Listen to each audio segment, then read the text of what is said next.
Welcome to Storytime with Pr Chantell. Our story today comes from the story for children. We continue our story time with Chapter 9, The Faith of a Foreign Woman. But Ruth replied, "Don't try to make me leave you and go back. Where you go, I'll go. Where you stay, I'll stay. Your people will be my people, your God will be my God." Ruth 1:16. Over time, a great famine came to the land of Israel. Naomi, her husband, and their 2 sons moved to the land of Moab. There the boys grew up and married 2 women from that foreign land. Everyone was happy. But years passed and Naomi's husband and sons died. Now the women were alone.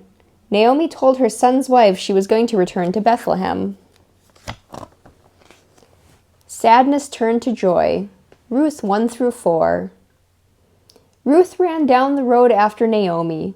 "Wait," Ruth called, "wait for me." Naomi stopped and turned to see her daughter-in-law racing to catch up with her.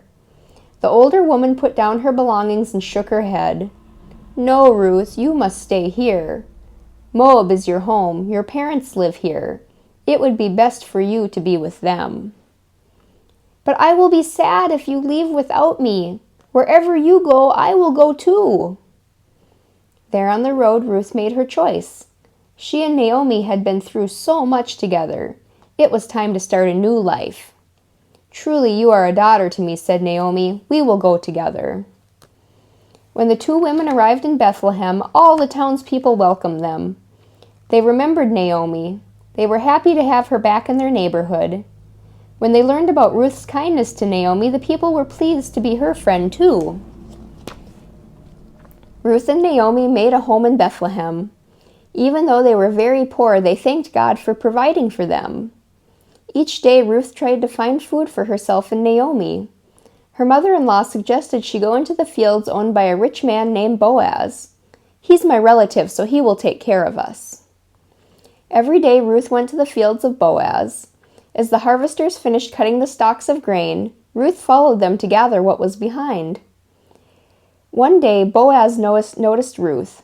Boaz was a generous man. He told his workers to let Ruth gather as much grain as she wanted. He shared his lunch with her and sent home extra food for Naomi. Soon Boaz and Ruth fell in love. Naomi was grateful to God that Ruth had found a good man to marry. After a while, Ruth and Boaz had a baby boy named Obed. Ruth and Naomi's sadness had turned to joy. God's message for us today. I have chosen you for a journey. Trust in my plan. You will have a son whose father will father the great King David. This line of kings will rule Israel for hundreds of years. From them the King of Kings will come and rule forever.